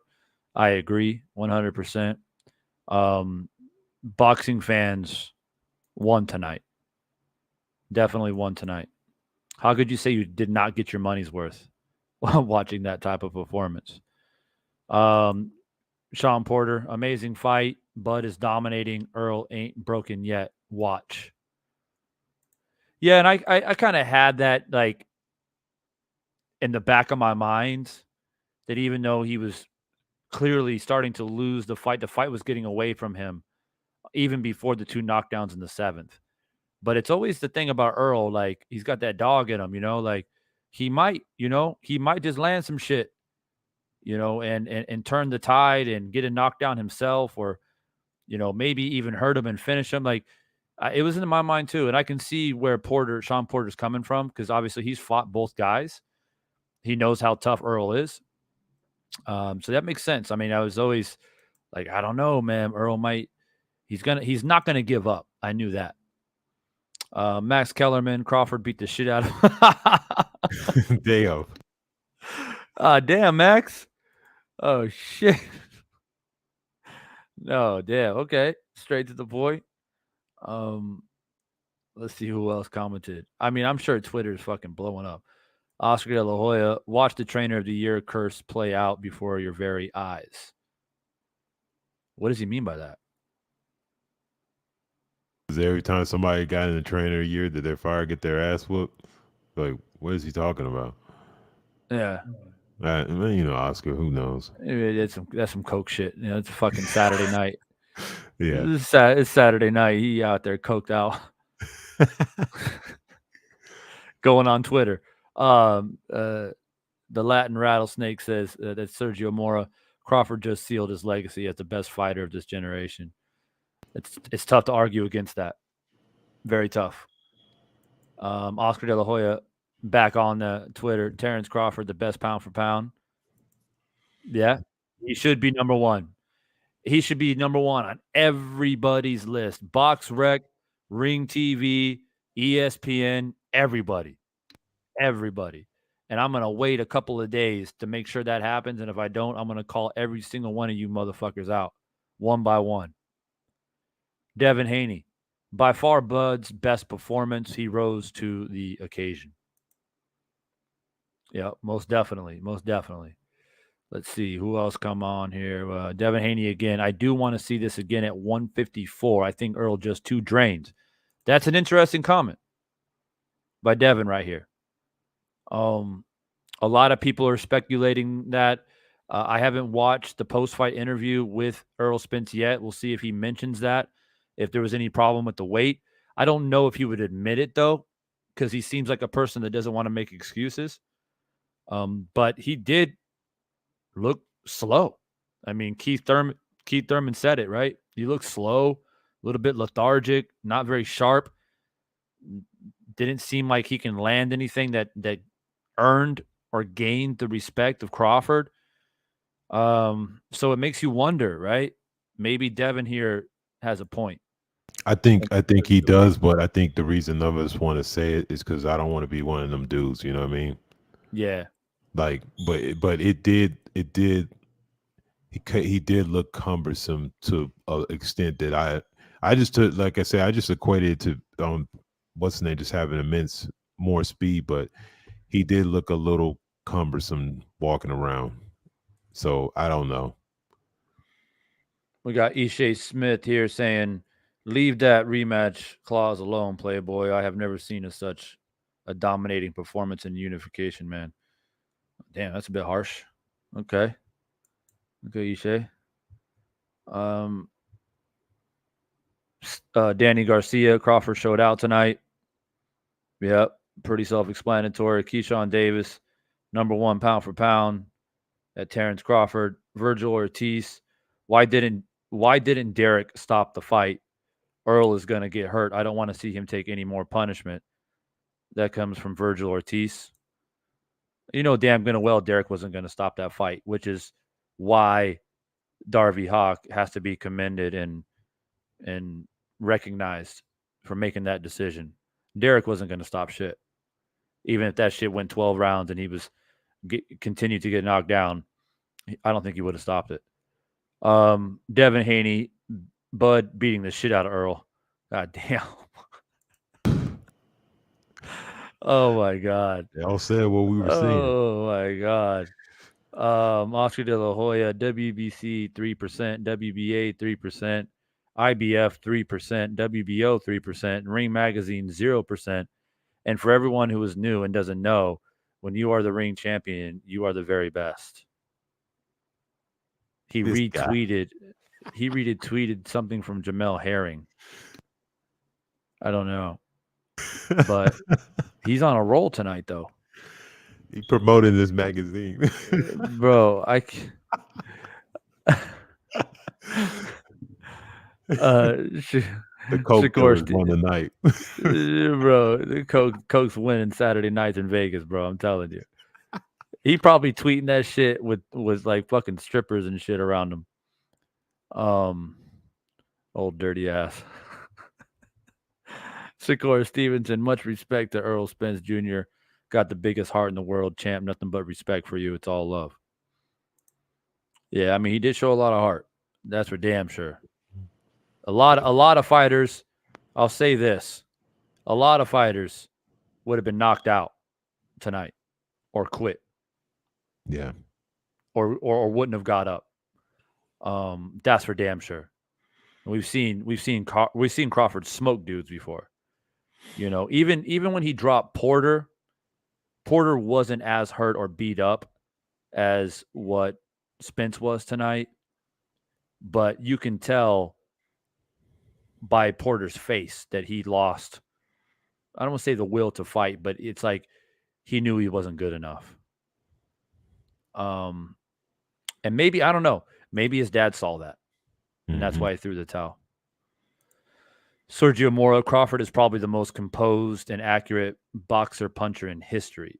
Fucking incredible what he did tonight. Yeah. Yeah, he's a boxer puncher for sure. That's why I don't, that dude came on here, Hoplo type, saying, oh, you usually go for the technical fighter, da-da-da-da-da. I'm like, well, Crawford is not a pure technical boxer. He's a boxer puncher. That's not a good comparison. More of like a Aaron Pryor would have been a better comparison. He fucking bringing up Floyd Mayweather and Willie Pep. I'm like, what? Yeah, exactly. These guys are like defense first. They're defensive geniuses. Who, well, I mean, Mayweather's didn't have a knockout in like fucking 6 years or some shit. Thank you. Canelo Alvarez. I like Spence. Yeah, I think I showed that one already. Henry Ramirez says NU was number one for about 4 days. Oh shit, it went too quick. About 4 days. What Crawford just did is no doubt number one fighter in the world. Yep. He's above NU now for sure. Much respect to Earl Spence. This is from Shakur Stevenson. Got the biggest heart. Yep, saw that one already. Throw in the towel. Think about whether or not you even want the rematch, but it's time to be humble. That's Sean Porter saying throw in the towel. Damn. Yeah, that was during the fight. Yeah. And so that's it, man. That's what's been said out there on those airways. And some being a bit more supportive, others, I guess, saying what's on their mind and saying that Spence got his ass whooped. I mean, Max Kellerman just literally just damn, Spence is getting the shit beat out of him. It's like, and I noticed that about Max lately. Ever since he kind of started doing his own thing, he's got much less of a filter now, compared to when he was with like Stephen A. and was it like the ESPN crew or whoever the fuck he was with before. But now, yeah, he's much more like straight to the point. He was wavering on his pick before the fight too, because for a long time he was on Crawford, and he started seeing. That's why I'm saying, like, people that act like, oh, how you pick Spence. There was a lot of people that were looking at the matchup that know boxing. It was like Crawford's going to beat his ass. Going to be like, even Max Kellerman thought this was going to be way more competitive. There's, like I said, nobody saw that coming. If you did, then you should have bet on the under because you would have made money. Like what's funny is I usually look at the fucking odds and I take that into account. Yeah, that's actually a good comeback. Like the next time someone comes up here talking about, well, I can't believe you bet Spence, bro. Like, Bud was always going to beat him. I'm just going to say, so you bet on Bud, right? How much money did you win? Oh, I didn't bet, bro. I didn't bet. Okay, well that means you weren't too fucking confident either, were you? Exactly. Like 78 said he lost 1,500 on this fight betting for Spence. 1,500. Like people, I mean, there's no doubt about it that Spence was the favorite. Yep. Rather people, well, especially the Bud fans, whether you like it or not, he was. And that's where people put their money. Most people put their money on Spence. And a lot of people lost money tonight. A lot of people lost money tonight. I got friends back home that lost money tonight. I haven't even checked my phone. My phone's probably blowing up right now. People fucking pissed off. This is why I don't bet in boxing very much. Very rare. Blue moon. I mean, I got to be super confident to bet on boxing. It's just so unpredictable, man. So unpredictable. I think the last time I bet was, I think it was Wilder Fury 3. And I bet Wilder to win it. And goddamn, he almost did too. Oh man, Wilder almost made me a lot of fucking money when he got that knockdown. And then that long count and everything by Russell Moore, I was like, you motherfucker. And then so that was the last time, but I don't feel too bad about that one. Because I was confident going into it, and Wilder almost pulled it off. But this one was not close, man. I can only imagine if you put money on Spence watching this fight, you must have been pulling your fucking hair out. That's like betting on an NBA game in Game 7, and one team they were down 3-1, and then they even the series 3-3. The momentum is in their favor, and you go all in, and you bet on a Game 7, and they get their fucking ass kicked. One good example is, what was it, a couple of years ago? Not this last year, but the year before that, when the Suns were playing the Mavericks. Yep. And they got blown out at home in Game 7. Like, that's some crazy shit. You know what I mean? Like, that's some shit that makes you never want to bet on basketball ever again. Because all of the odds were pointing in the Suns' favor. Playing at home, probably more talent overall as far as a team. And they've always beat the Mavericks in the regular season for the most part. And then they just played like absolute dog shit. Yeah, and that's ran out their own building, man. That was bad. It was bad, bad. And so that's sports for you. That's sports for you. Like sometimes there's just some things that you just can't predict. Brother Roots, what's up, Brother Roots? He says, random question: do you think all boxers should have it mandatory that they both wear the same kind of gloves? That's an interesting question.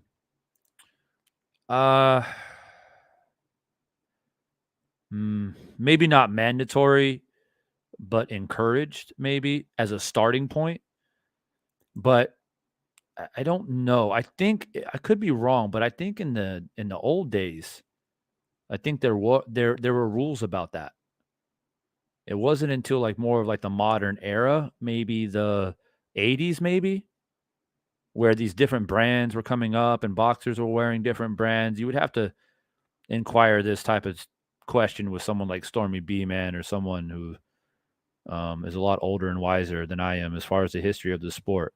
But I think at one point in time, all boxers had to wear the same thing because boxing comes from, bare knuckle, right?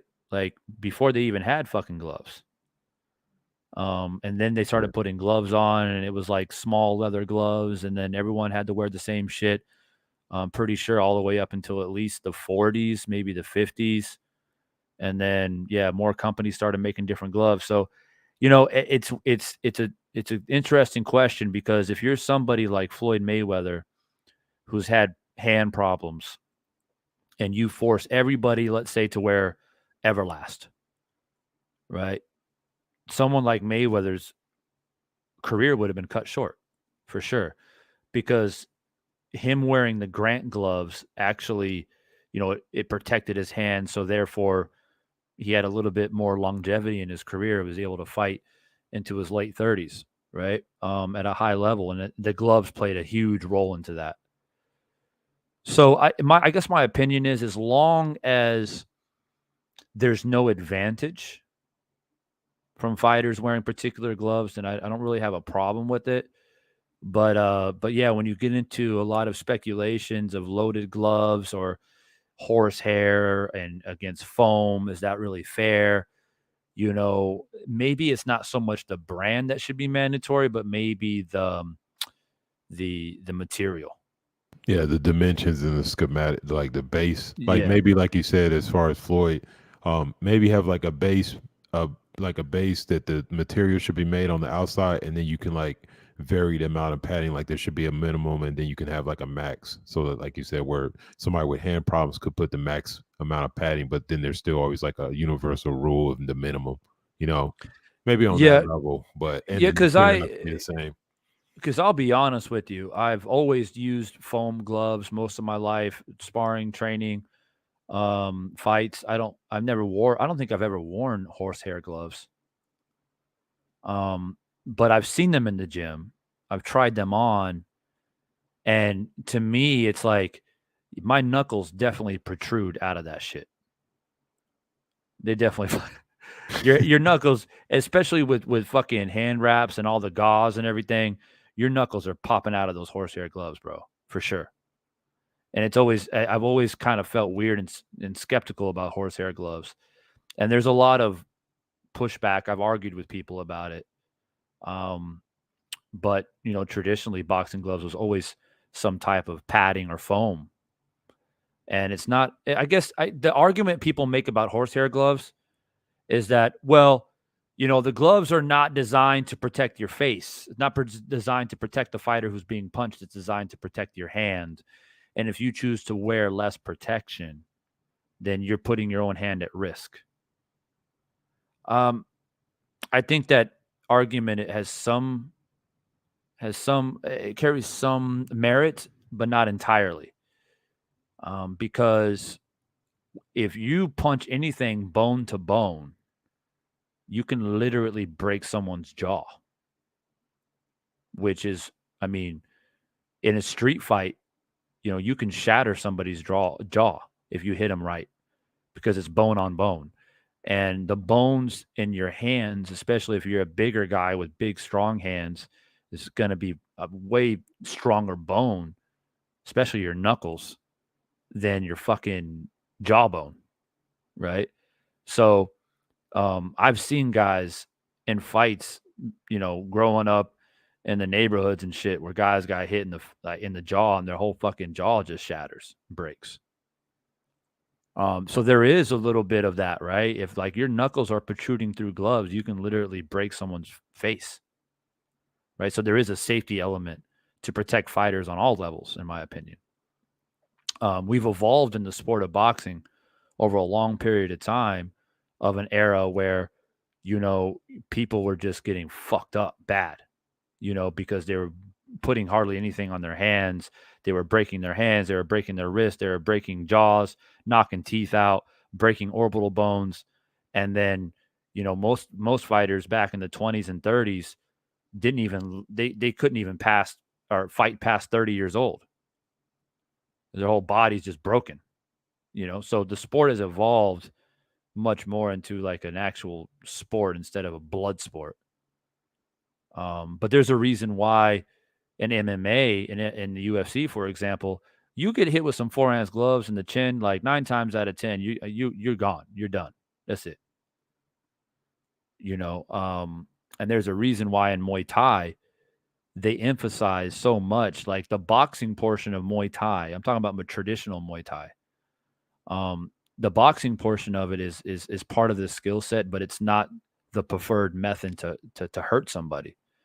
It's your fucking shin bone, across somebody's face or into their ribs, and that's why they build that durability in their shins to make it like a fucking iron rod, right? And I've been kicked before by a Muay Thai fighter. That shit does not fucking feel nice, right? I would rather be punched in the face, to be honest with you, than to be kicked in the ribs by some guy that knows how to use a Muay Thai kick and with leverage and speed and power.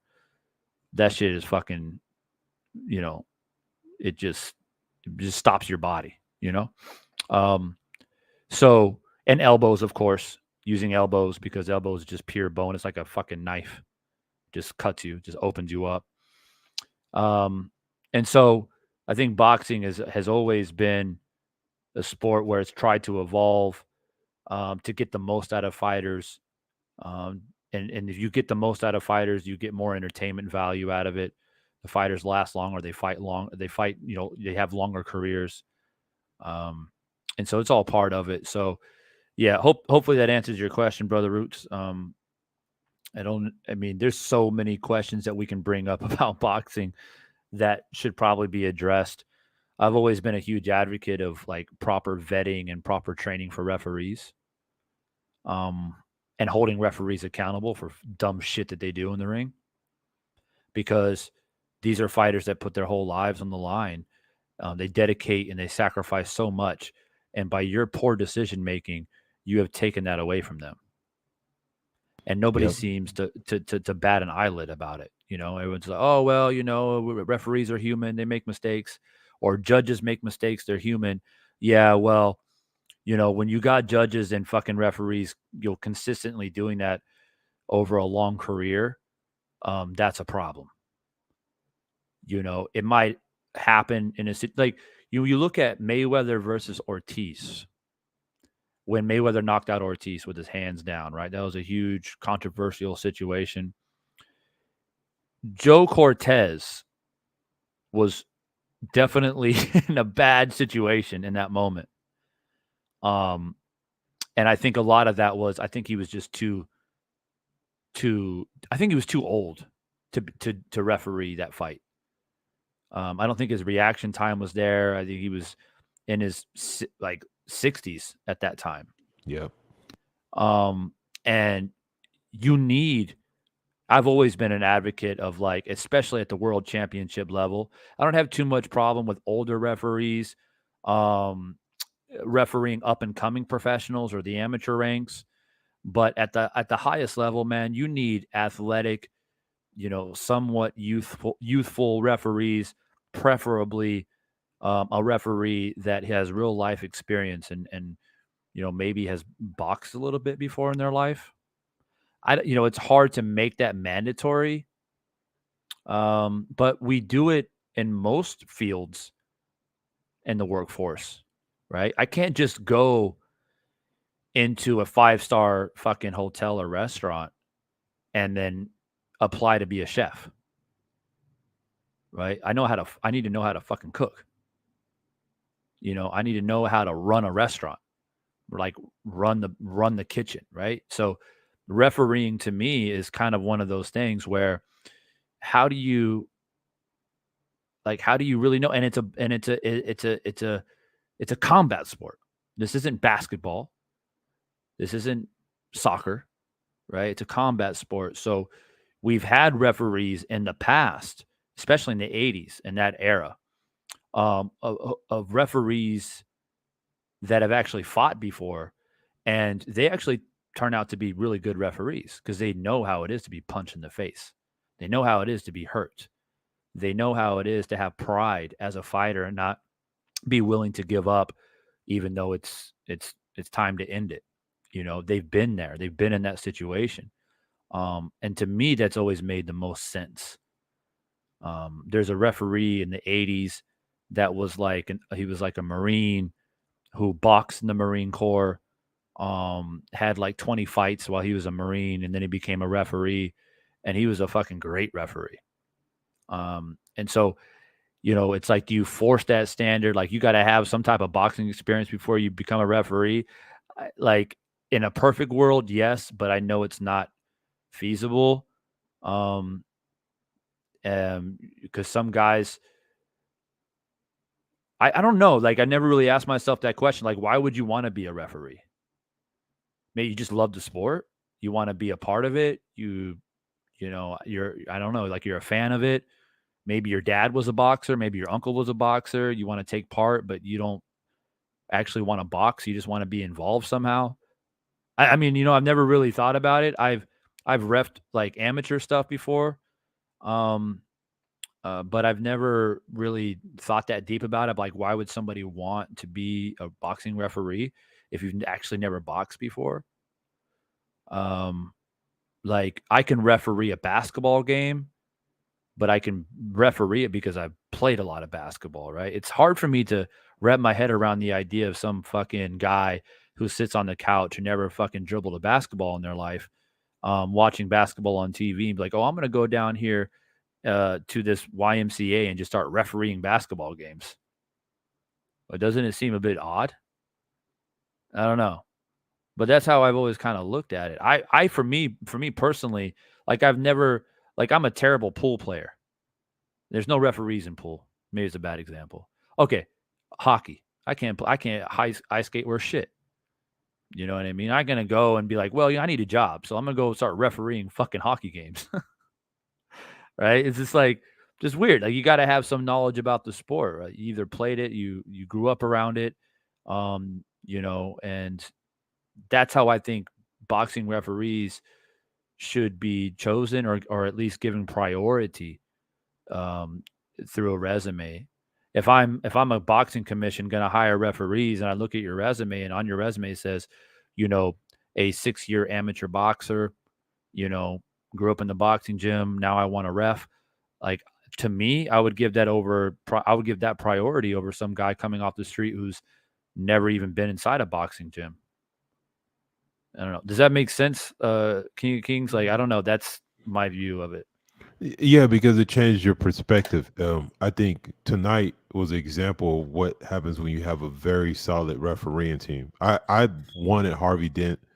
He's one of my favorite refs. I think he does a really good job. The guy before him, Mr. Thomas, you know, they're good. I think they understand, especially when a fighter gets hurt. I think they have more of a keen eye of understanding, okay, is this guy hurt and is there still fight there? You know, I think they allow stuff to happen. They understand the intricacies. They can tell, oh, okay, I see why this guy is doing that. That's not some, you know, they're just aware more intensely. So their eye is able to allow things to flow that's why when you got a good ref that has experience in boxing, you barely notice he's there because he knows the ebb and flows of boxing. When you have ones that are jumping in and it seems like they're kind of confused, you know, it just like you said, if I was ever going to ref anything, it probably would be basketball because I understand basketball. I understand what people are doing. You know, I would know stuff. Maybe football too. I would know little stuff. People like I pay linemen. I know people throw punches. Like, you know, I would know certain shit they do.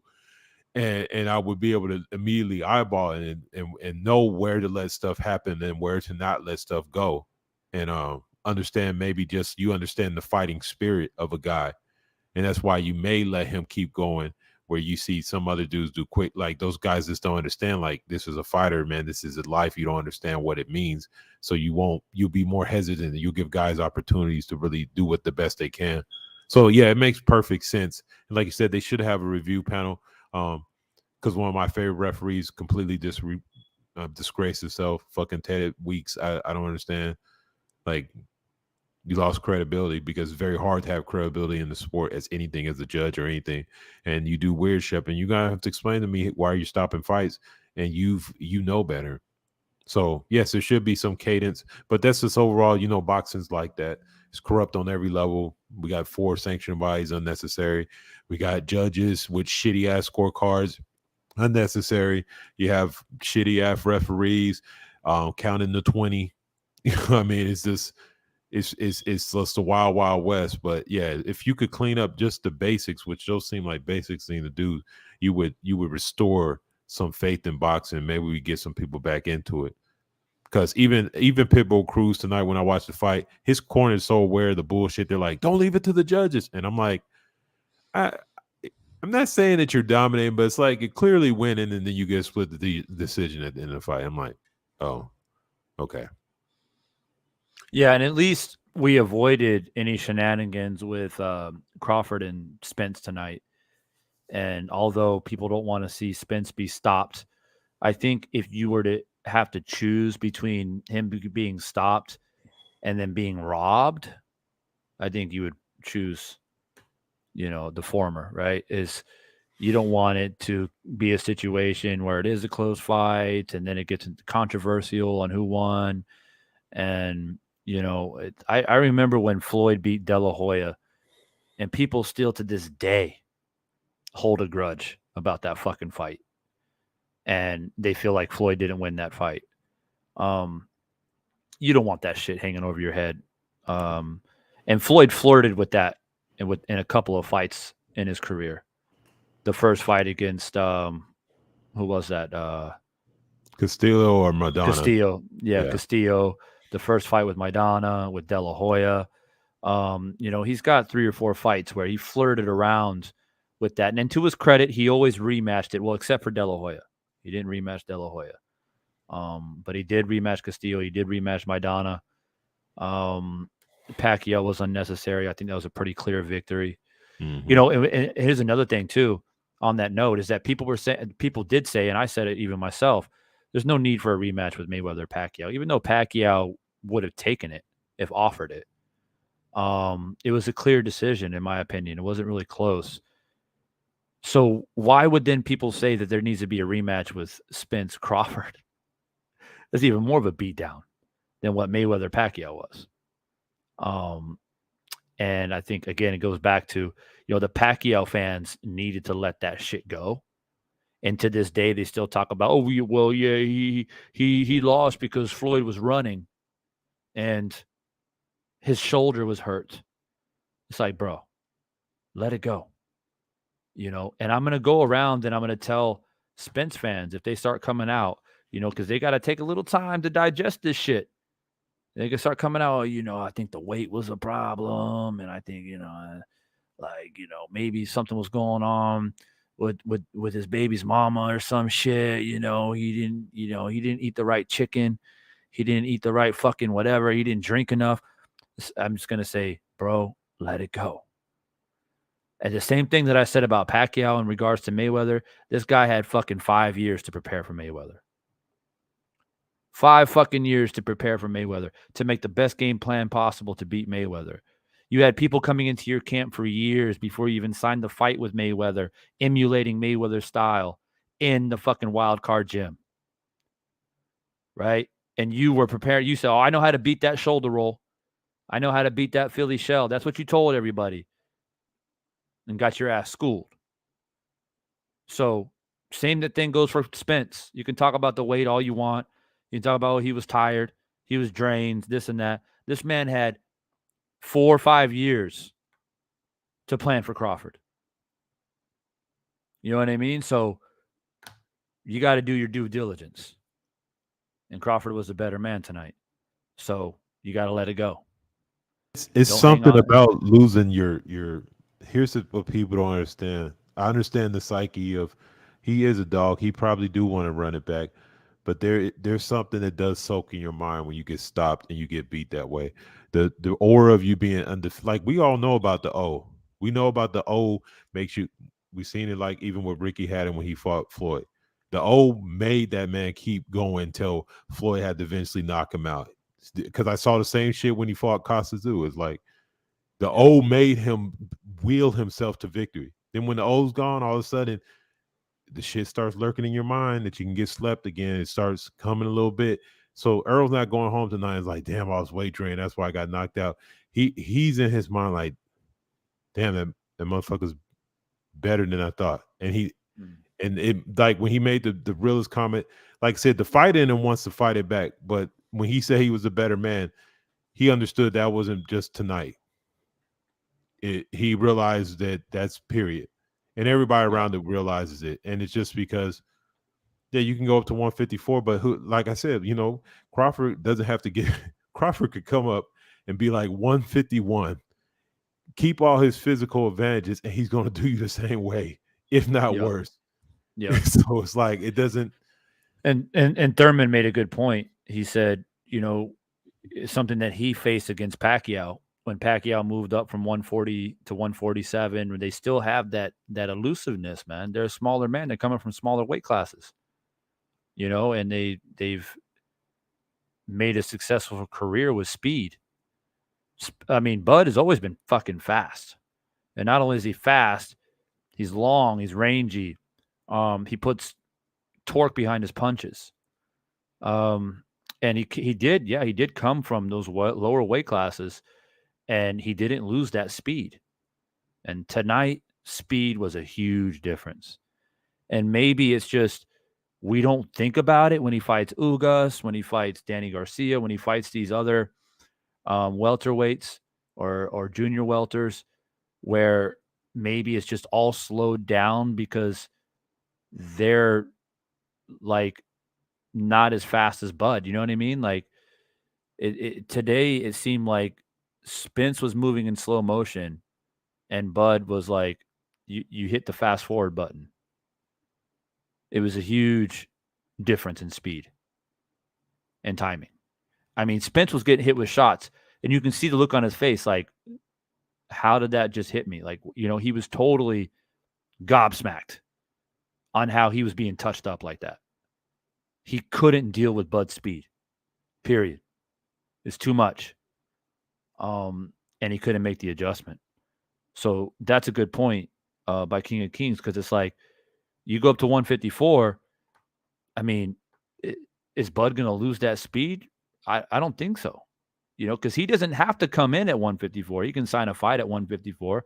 If you're a little Spence, you can fucking come in wait on fight night 170 if you want to. A Bud is going to come in. He's going to weigh in at 150, 151. And why not? Because if it's not broke, you don't try to fix it.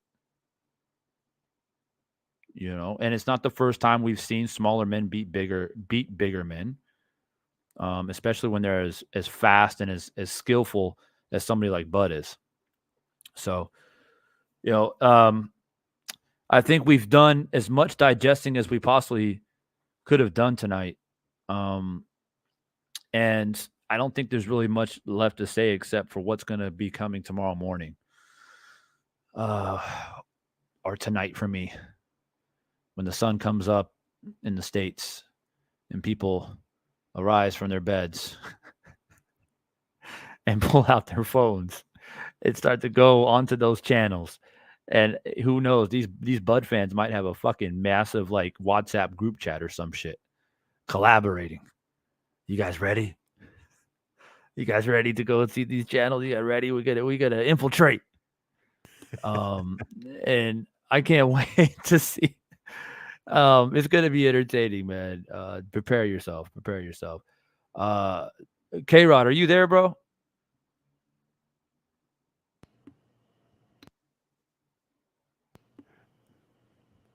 He came and he seen.